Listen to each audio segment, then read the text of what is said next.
Hello friends, welcome to Vikas education world. आज हम लोग मैथ का सेकेंड क्लास आज हम लोग देखेंगे। कल हमने देखा था नंबर सिस्टम का परिचय। नंबर सिस्टम जो भी आपकी संख्याएं होती हैं, संख्या पद्धति के चैप्टर से संख्याएं जो भी होती हैं हमने उनका वर्गीकरण किया था और आप लोगों को विस्तार से उनका एग्जाम्पल देके आपको क्लियर किया था कि कौन सी संख्या किस प्रकार से होती हैं, कौन सी प्राकृतिक होती हैं, कौन सी पूर्ण संख्याएं होती हैं, कौन से पूर्णांक होते हैं, कौन सी वास्तविक होती हैं, कौन सी अपरिमेय होती हैं, कौन सी परिमेय होती हैं। एक बार रिवाइज कर लेते हैं हम लोग। देखिए, हमने कल के लेक्चर में डिस्कस किया था। अगर आप लोगों को हमारा ये वीडियो पसंद आए तो वीडियो को लाइक जरूर कर देना और वीडियो को ज़्यादा से ज़्यादा अपने दोस्तों तक शेयर जरूर कर देना, जिससे कि अगर हो सकता है इस वीडियो से किसी दूसरे का भला हो जाए। तो देखिए, कल हमने क्या क्या डिस्कस किया था। पहले नंबर पर तो प्राकृतिक संख्याएं देखी थी। प्राकृतिक संख्याएं कहाँ से स्टार्ट होती हैं? 1 2 3 4 5 डॉट डॉट डॉट इनफाइनाइट तक। नेक्स्ट आती हैं पूर्ण संख्याएं। आपकी पूर्ण संख्याएं हमने देखी थी कल। पूर्ण संख्याओं में, प्राकृतिक संख्याओं में अगर हम 0 और ऐड कर दें तो ये आपकी हो जाती हैं पूर्ण संख्याएं। वैसे अधूरी थी, अब ये क्या हो गई? पूरी संख्याएं हो गई, पूर्ण संख्याएं। अब इसके बाद हमने देखा था पूर्णांक। इसके बाद हमने क्या देखा था? पूर्णांक। पूर्णांक क्या होते हैं? इंटीजर। पूर्णांक को हम लोग कहते हैं इंटीजर। अब इंटीजर में माइनस इनफिनिटी से डॉट डॉट डॉट -4 -3 -2 -1 0 1 2 3, यहाँ पे प्लस लगा है सबके आगे, +4 डॉट डॉट डॉट डॉट। इस प्रकार से होती हैं आपकी पूर्णांक। ये आपके होते हैं पूर्णांक। अब अगर हम देखें, ये इधर माइनस इनफाइनाइट से प्लस इनफाइनाइट तक होते हैं, ये आपके इंटीजर होते हैं, पूर्णांक जिनको हम कहते हैं। नेक्स्ट अगर हम देखें, ये प्राकृतिक संख्याएं हो गई आपकी, ये पूर्ण संख्याएं हो गई, पूर्णांक हो गए। अब हम देखेंगे वास्तविक संख्याएं, या तो हम पहले देख लें परिमेय संख्याएं। हमने देखा था परिमेय संख्याएं। तो परिमेय संख्याएं ऐसी संख्याएं होती थी जिन्हें हम P/Q के फॉर्म में लिख सकें, जहां पर Q बराबर 0 ना हो, Q बराबर 0 ना हो। और P और Q क्या है? दोनों P और Q क्या है? इंटीजर हैं, इंटीजर हैं। या हम कहें P और Q क्या है? पूर्णांक हैं। P और Q क्या है? पूर्णांक हैं। तो देखिए, ये होती हैं आपकी परिमेय संख्याएं। और हमने बताया था कि परिमेय संख्याएं जो होती हैं वो आपकी टर्मिनेटिंग होती हैं। टर्मिनेटिंग क्या मतलब होता है? शांत दशमलव वाली। शांत दशमलव वाली संख्याएं भी आपकी 2-3 प्रकार की होती हैं। एक होती है शांत दशमलव वाली, ये आपकी परिमेय संख्याएं होती हैं। दूसरा होता है अशांत दशमलव। अशांत दशमलव वाली संख्याएं वह संख्याएं होती हैं जो कि कभी भी पूरी कंप्लीटली डिविजिबल नहीं होती, लेकिन इनके साथ में प्लस अशांत दशमलव होंगी, लेकिन साथ में रिपीटिंग होंगी, या हम कहें रिकरिंग या रिपीटिंग नंबर जो होंगे। ये ऐसे अशांत नॉन टर्मिनेटिंग होती हैं संख्याएं, और साथ में क्या होती हैं? रिपीटिंग होती हैं। जैसे अगर कोई नंबर हम लिखें 0.43434343, इस प्रकार से डॉट डॉट वो आता चला जाएगा, तो ये कभी भी शांत नहीं होगा, कभी भी ये कंप्लीटली डिविजिबल नहीं होगा और आपका रिपीट कर रहा है। देखिए 43434343, इस प्रकार से ये रिपीट कर रहा है। तो ऐसे नंबर हम क्या लिख सकते हैं? ऐसे नंबर्स को 43 मॉड, इसको हम कहते हैं बार। ऊपर हमने लगा दिया बार, 43 के ऊपर बार लगा दिया, इसका मतलब होता है कि 434343 बार बार रिपीट कर रहा है। तो ऐसे नंबर आपके परिमेय संख्याएं कही जाती हैं। ऐसी संख्याएं आपकी परिमेय संख्याएं कही। शांत दशमलव कौन से होते हैं? जैसे 4/5 लिखा है, 4/5 लिखा, अगर हम इसको डिवाइड करेंगे तो 5/8 40 हो जाएगा, पूरा कंप्लीटली डिविजिबल है ये। तो यहाँ पे 0.8 आया, 0.8 आ गया, तो इसके बाद अब हम कुछ भी डिवाइड करने को यहाँ बचे नहीं है, रिमाइंडर 0 हो गया। तो इसे हम कहते हैं शांत दशमलव। एक निश्चित लिमिट के बाद जो नंबर पूरा कंप्लीटली डिविजिबल हो जाता है तो उसे हम कहते हैं शांत दशमलव। अभी तक हमने देखा परिमेय संख्या, अब हम देखेंगे अपरिमेय संख्याएं। ये सब हम लोग कल डिस्कस कर चुके थे, लेकिन आज एक बार रिवीजन मरवा रहे हैं आप लोगों का। अपरिमेय संख्याएं, अपरिमेय संख्याएं क्या होती हैं? जो परिमेय ना हो, जो परिमेय ना हो। अब जो परिमेय ना हो का मतलब है जो P अपान Q के फॉर्म में ना लिखी जा सके, P अपान Q के फॉर्म में ना लिखी जा सके, और या तो अशांत दशमलव वाली संख्याएं हों।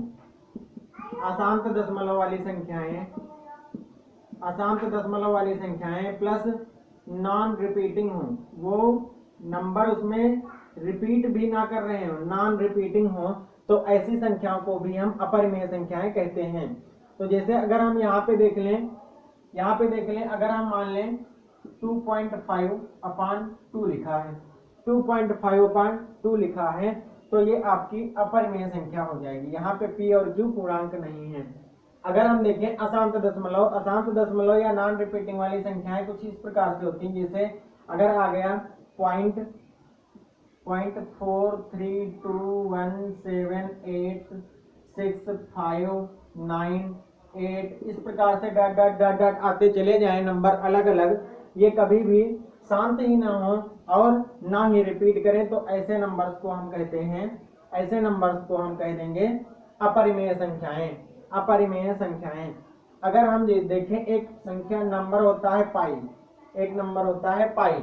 पाई की वैल्यू हम लोग मान लेते हैं 22/7, लेकिन ये इसकी अप्रॉक्स वैल्यू होती है, ये इसकी एग्जैक्ट वैल्यू नहीं होती है 22/7। इसकी ये आपका अशांत दशमलव वाला टर्म है। इसकी अगर हम डिवाइड करेंगे इसको तो 3.1416 डॉट डॉट डॉट इसी प्रकार से आता चला जाएगा। ये कभी भी कंप्लीटली डिविजिबल नहीं होता है। तो इसको हम लोग क्वेश्चन सॉल्व करने के लिए अप्रॉक्स वैल्यू इसकी 22/7 या 3.14 पुटअप कर लेते हैं और हम लोग उसकी वैल्यू निकाल लेते हैं। तो अपरिमेय संख्याएं देखी। अब हम लोगों ने देखा था भाज्य संख्याएं,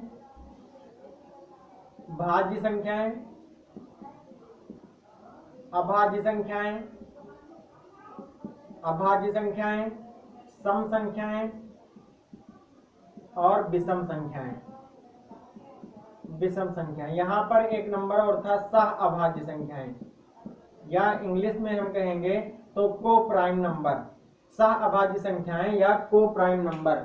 तो देखिए भाज्य संख्याएं कौन सी होती हैं? ऐसी संख्याएं जिनको जो 1 और स्वयं या तो एक या तो वो स्वयं दोनों के अलावा किसी तीसरी संख्या से कम तीसरी संख्या से डिवाइड हो, तो उन्हें हम भाज्य संख्या कहेंगे। या अभाज्य संख्याएं, ऐसी संख्याएं जो 1 और स्वयं के अलावा किसी तीसरी संख्या से ना डिवाइड हो, तो उन्हें हम क्या कहेंगे? अभाज्य संख्या कहेंगे। नेक्स्ट है सह अभाज्य संख्याएं। तो सह अभाज्य संख्याओं में एक जोड़ा होता है, संख्याओं का एक जोड़ा होता है। जैसे हम मान लें 7 लिखा है और आपका 8 लिखा है, 7 लिखा है और 8 लिखा है। तो यहाँ पे देखिए अगर दोनों संख्याएं ऐसी हों जिनका कॉमन फैक्टर अगर हम निकालें तो 1 निकले, जिसमें एक दूसरे में कॉमन 1 के अलावा कुछ ना हो, तो उन्हें हम कह देंगे सह अभाज्य संख्याएं हैं। उन्हें हम क्या कह देंगे? सह अभाज्य संख्याएं हैं। सम संख्याएं, ऐसी संख्याएं जो 2 से डिविजिबल हों, उन्हें सम संख्याएं कहते हैं। विषम संख्याएं, ऐसी संख्याएं जो 2 से डिविजिबल नहीं होती हैं, उन्हें हम विषम संख्याएं कहते हैं। अब हम लोग देखेंगे भाज्य संख्याएं या अभाज्य संख्याओं से कुछ रिलेटेड पॉइंट्स। आपके पेपर में डायरेक्ट क्वेश्चन पूछा जाता है कि सबसे छोटी अभाज्य संख्या बताइए, सबसे छोटी अभाज्य संख्या बताइए। तो यहाँ पे आपका क्वेश्चन बहुत लोग 1 करते हैं। क्या करते हैं? 1। लेकिन 1 जो है ना तो अभाज्य संख्या है और ना ही आपकी भाज्य संख्या है। 1 ना तो भाज्य है, 1 ना तो भाज्य है, ना तो भाज्य है और ना ही आपकी अभाज्य है। 1 जो है वो ना ही भाज्य है और ना ही अभाज्य है। तो 1 के आगे कौन सी गिनती आती है? 2। 1 के आगे कौन सी गिनती आती है? 2। तो सबसे छोटी अभाज्य संख्या आपकी हो जाएगी 2। डायरेक्ट क्वेश्चन पेपर में रखा होता है सबसे छोटी अभाज्य संख्या कौन सी होती है? तो आपका आंसर होगा 2। आपका आंसर क्या होगा 2। अब आपसे एक और क्वेश्चन पूछता है डायरेक्ट कि सबसे छोटी अभाज्य सम संख्या बताइए, सबसे छोटी अभाज्य सम संख्या बताइए, तो उसका आंसर भी आपका 2 ही होगा, क्योंकि दो एक ऐसी सम संख्या होती है जो अभाज्य होती है, और सारी संख्याएं जितनी भी सम हैं वो भाज्य संख्याएं होती हैं, लेकिन केवल और केवल दो एक ऐसी संख्या होती है जो आपकी अभाज्य होती है। तो हम कह सकते हैं कि सबसे छोटी सम अभाज्य संख्या कौन सी होती है, 2 होती है।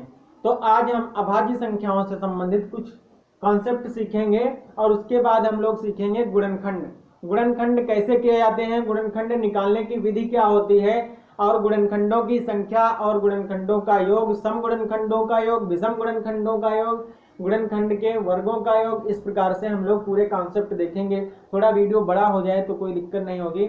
अगर हमारा ये सेशन पसंद आए तो प्लीज लाइक जरूर कर देना, और वीडियो को लाइक जरूर कर देना और अपने दोस्तों तक शेयर जरूर कर देना। देखिए अभाज्य संख्याएं, अभाज्य संख्याओं से संबंधित हम कुछ अप्रोच देखेंगे। यहाँ पर आपकी अभाज्य संख्याएं जो होती हैं वो केवल और केवल 1 से या तो स्वयं से डिवाइड होती हैं, किसी तीसरी संख्या से डिवाइड नहीं होती हैं। 1 या स्वयं से डिवाइड होती हैं और किसी तीसरी संख्या से डिवाइड नहीं होती हैं। तो अभाज्य संख्याएं कौन कौन सी होती हैं, जिससे 2, 1 को हम ना तो अभाज्य कहेंगे ना तो ही भाज्य कहेंगे। तो 2 से स्टार्ट करेंगे, 2, 3, 5, 7, 7 के बाद 11, 13 और 13 के बाद 17, इस प्रकार से डॉट डॉट डॉट डॉट आती चली जाएंगी।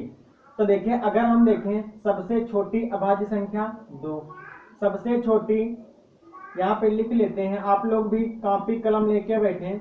सबसे छोटी डायरेक्ट क्वेश्चन आता है, बहुत लोग गलत करके आते हैं यह सवाल। सबसे छोटी अभाज्य संख्या क्या है आपकी 2। सबसे छोटी या हम कहें सम अभाज्य संख्या, सम अभाज्य संख्या आपकी क्या हो जाएगी 2। आपकी क्या हो जाएगी 2। आपको बताना, आपसे पूछ ले 3 क्रमागत अभाज्य संख्याएं, डायरेक्ट क्वेश्चन है ये सब। 3 क्रमागत अभाज्य संख्याएं तो कौन कौन सी होती हैं आपकी 3, 5, 7। देखिए क्रमागत हैं, दोनों में डिफरेंस बराबर है, 3, 2, 5, 5, 2, 7। केवल और केवल एक ऐसा यही सेट है जो कि 3 क्रमागत अभाज्य संख्याओं का है। देखिए कौन कौन सी 3, 5, 7, 3, 5, 7। अगर हम देखें कि 1 से 100 तक के बीच में, 1 से 100 तक के बीच में कितनी अभाज्य संख्याएं होती हैं, तो अगर हम देखें 1 से, पहले हम लोग थोड़े टुकड़ों में निकालेंगे। जैसे 17 है, 17 के बाद अभाज्य संख्या कौन सी आती है 19, फिर आती है आपकी 23, फिर आती है आपकी 29, इस प्रकार से आती चली जाएंगी। तो अगर हम देखें 1, 2, 3, 4, 5, 6, 7, 8, 9, 10, अगर हम देखें आपकी 1 से 25 तक की अभाज्य संख्याएं कितनी हो जाएंगी, 1 से 25 तक की अभाज्य संख्याएं आपकी हो जाएंगी 9। इसी प्रकार से 25 से 50 तक की अभाज्य संख्याएं कितनी हो जाएंगी आपकी 6। इसी प्रकार से 50 से 100 के बीच में अभाज्य संख्याएं कितनी हो जाएंगी आपकी 10। तो अगर हम टोटल कहें 1 से 100 तक की कुल अभाज्य संख्या कितनी हो जाएगी 9 और 6 15, 15 और 10 25।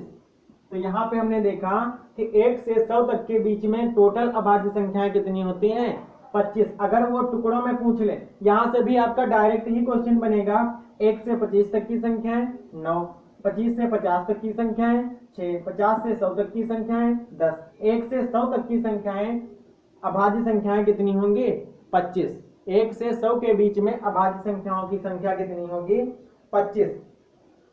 अगर आपसे पूछें एक अंक की विषम संख्या, एक अंक की सबसे बड़ी संख्या,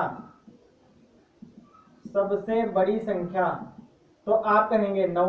एक अंक की सबसे बड़ी संख्या 9। अगर आपसे कहें दो अंकों की सबसे बड़ी संख्या, तो आप कहेंगे 99। तो आप क्या कहेंगे 99।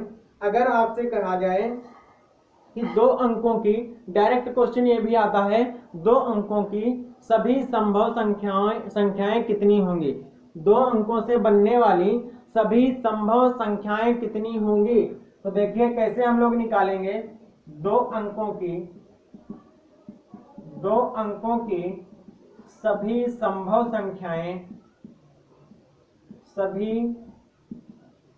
संख्याएं कितनी हो जाएंगी। 99 माइनस 9, 99 माइनस 9, दो अंकों की बड़ी से बड़ी संख्या माइनस एक अंक की बड़ी से बड़ी संख्या। इसका यही फार्मूला होता है। जितने भी नंबर का कहे, जैसे अगर कहे 3 अंकों की कितनी संभव संख्याएं हो सकती हैं, तो आप लोग क्या करेंगे 3 अंकों की बड़ी से बड़ी संख्या लेंगे और उसमें से घटाएंगे क्या, 2 अंकों की बड़ी से बड़ी संख्या, जस्ट उससे एक कम करके घटा देंगे हम। तो यहाँ पे देखिए 99 में से 9 माइनस हो जाएगा, तो कितनी संख्याएं हो जाएंगी आपकी, 2 अंकों की 90। तो 2 अंकों की सभी संभव संख्याएं कितनी हो जाएंगी 90। इसी प्रकार से अगर 3 अंकों की कह दे, 3 अंकों की सभी संभव संख्याएं अगर आपसे कह दे, तो क्या आप लोग करेंगे कि 3 अंकों की बड़ी से बड़ी संख्या, 3 अंकों की बड़ी से बड़ी संख्या और माइनस 2 अंकों की बड़ी से बड़ी संख्या। 3 अंकों की बड़ी से बड़ी संख्या में से 2 अंकों की बड़ी से बड़ी संख्या हम माइनस कर देंगे, तो 3 अंकों की बड़ी से बड़ी संख्या 999 माइनस 2 अंकों की बड़ी से बड़ी संख्या 99। इसको जब आप माइनस करेंगे आपका आंसर आ जाएगा 900, आपका आंसर आ जाएगा 900।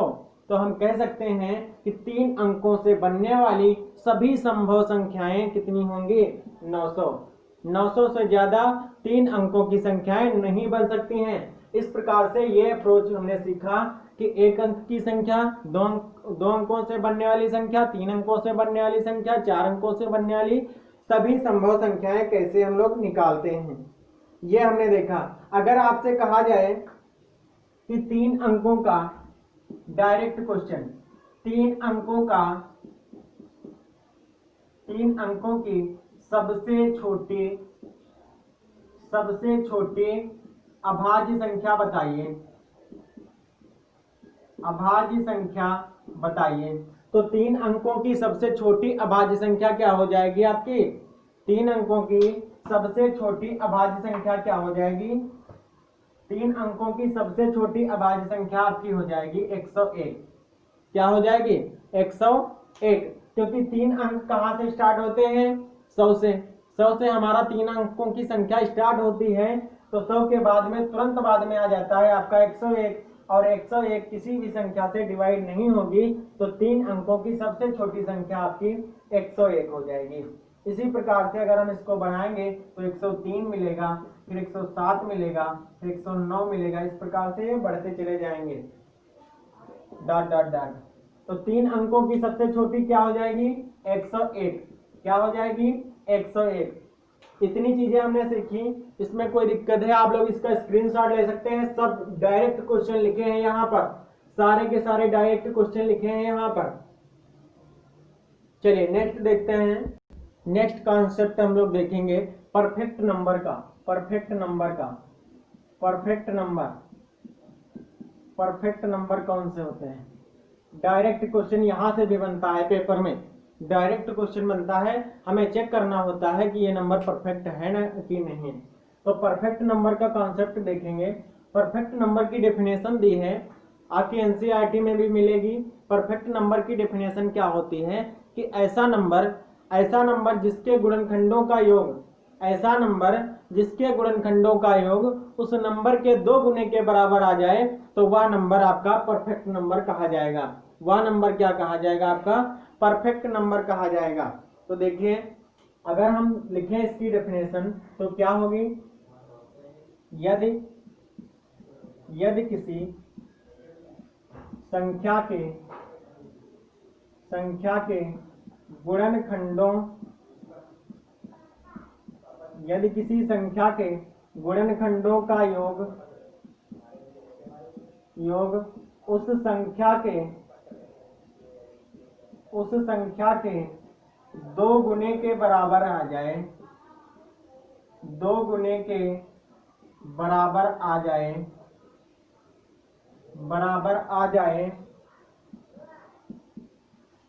तो उस नंबर को हम क्या कहेंगे, परफेक्ट नंबर कहेंगे। तो उस नंबर को हम लोग क्या कहेंगे, परफेक्ट नंबर कहेंगे। ये बहुत ज्यादा नहीं होते हैं परफेक्ट नंबर। अगर हम आपसे कहें कि डायरेक्ट क्वेश्चन एक बनता है, सबसे छोटा परफेक्ट नंबर बताइए, सबसे छोटा परफेक्ट नंबर, सबसे छोटा परफेक्ट नंबर क्या होता है, तो ये होता है आपका 6। ये क्या होता है आपका 6। देखिए 6 के गुणनखंड करिए, 6 के गुणनखंड अगर हम करेंगे तो 6 बराबर लिखेंगे 2 × 3 × 1 अगर हम 6 के गुणनखंड देखेंगे तो हो जाएंगे 1, 2, 3, 6। 1 और 6 तो सब में होते हैं, एक आपका यूनिवर्सल फैक्टर होता है। एक को हम क्या कहते हैं, एक को हम कहते हैं यूनिवर्सल फैक्टर। ये तो सबका फैक्टर होता है, चाहे जो भी नंबर हो उसका एक अवश्य ही फैक्टर होगा। और एक ये खुद संख्या, ये 2 फैक्टर आपको हर नंबर से मिलेंगे, चाहे वो जो भी हो, एक भी होगा और वह स्वयं संख्या भी होगी। तो नेक्स्ट इसके देखेंगे टोटल फैक्टर हम, तो टोटल फैक्टर इसके कितने हैं, 4। इसके गुणनखंड कितने हैं, 4।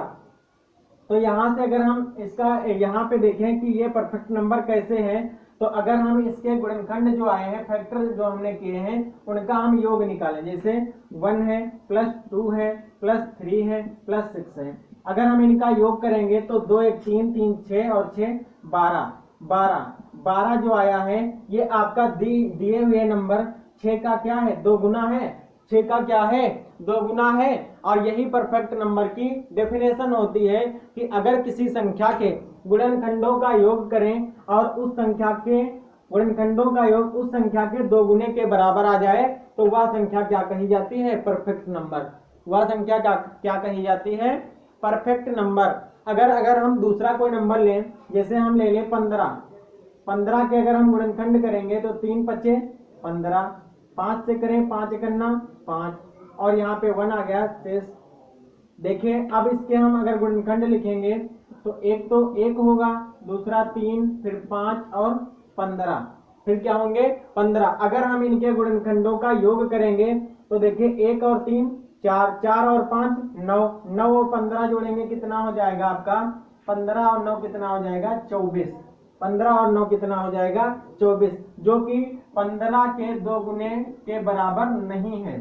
15 के 2 गुने के बराबर नहीं है, इसलिए 15 आपका परफेक्ट नंबर नहीं होगा। 15 आपका परफेक्ट नंबर नहीं होगा। आई होप कि आप लोगों को ये कॉन्सेप्ट क्लियर हुआ होगा परफेक्ट नंबर वाला, कि कोई भी नंबर परफेक्ट नंबर होगा कैसे होगा। अगर उसके गुणनखंडों का योग उस संख्या के 2 गुने के बराबर आ जाए तो हम कह देंगे कि ये नंबर आपका परफेक्ट नंबर है। तो अगर आपसे डायरेक्ट क्वेश्चन पूछा जाता है सबसे छोटा परफेक्ट नंबर, क्या आप बताएंगे 6। क्या बताएंगे 6। या इस प्रकार से भी क्वेश्चन एग्जामिनर बना सकता है कि 1 अंक का परफेक्ट नंबर कौन सा होता है, 1 अंक का सबसे छोटा परफेक्ट नंबर। इसी प्रकार से अगर वो पूछ ले कि 2 अंकों का परफेक्ट नंबर, तो देखिए 2 अंकों का परफेक्ट नंबर क्या होता है आपका 28।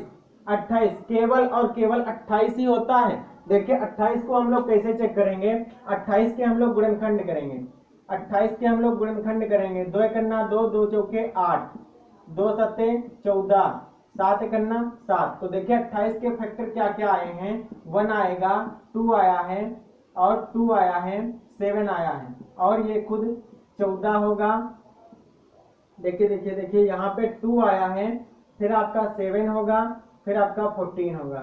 यही आपके फैक्टर होंगे, यही आपके फैक्टर होंगे 1, 2 और 28 भी खुद होगा, 28 खुद भी होगा। तो देखिए 28 के फैक्टर क्या आए हैं, 1, 2, 7, 14, 28, 1, 2, 7, 14, 28। अगर हम इनको यहाँ पे जोड़ेंगे तो ये 56 के बराबर नहीं आएंगे। देखिए 56 के बराबर आएंगे, 56 के बराबर आएंगे। यहाँ पे कुछ छुटा है, 1, 2 छुटा है, हाँ 1, 2 छुटा है, यहाँ पे 1, 2 होगा। इस प्रकार से देखिए 2 बार था, तो 2, 1, 3, 3, 2, 5, 7, 5, 12, 12 और 14। देखिए यहाँ पे गलत हो गया था, आपका 1 होगा, 2 होगा, 4 होगा, 7 होगा, 14 होगा, 28 होगा। इस प्रकार से हमने 28 के फैक्टर किए। अगर हम इनका योग निकालेंगे तो 1 और 2 3, 3 और 4 7, 7 और 7 14, 14 और 14 28, 28, 28 56। देखिए ये 28 का 2 गुना आ गया। इसके फैक्टर का जो सम आया है, इसके गुणनखंडों का जो योग आया है वो कितना आया है, 56, और 56 28 के बराबर है, 56 28 के बराबर है। तो ये जो 28 आपकी संख्या है ये कैसी संख्या हो जाएगी, परफेक्ट नंबर हो जाएगी, परफेक्ट नंबर हो जाएगी। इसी प्रकार से हमने देखा 2 अंकों का परफेक्ट नंबर, 1 अंक का परफेक्ट नंबर। अगर हम देखें 3 अंक की परफेक्ट संख्या तो क्या होती है, 3 अंकों की का परफेक्ट नंबर, 3 अंकों का परफेक्ट नंबर, तो ये क्या हो जाएगा आपका 496।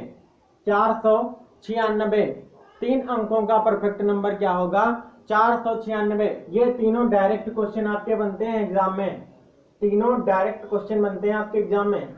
1 अंक का परफेक्ट नंबर 6, 2 अंक की परफेक्ट नंबर 28, 3 अंक की परफेक्ट नंबर 496। 496 अगर हम 4 अंक की कहें, 4 अंक की कहें, देखिए अगर हम 4 अंक की कहें, यहाँ पे 4 अंकों का परफेक्ट नंबर, 4 अंकों का परफेक्ट नंबर कहें तो ये आपका हो जाएगा 8128, 8128, 8128। तो इस प्रकार से बस, इससे ज्यादा आपसे नहीं पूछे जाएंगे। अगर पेपर में पूछे जाएंगे बस 2 या 3 तक बहुत मुश्किल होता है, वैसे 2 ही तक पूछे जाते हैं। 6 और 28 बहुत ही इंपॉर्टेंट क्वेश्चन है ये आपका, पेपर के नजरिए से आपका डायरेक्ट क्वेश्चन पूछा जाता है यहाँ से।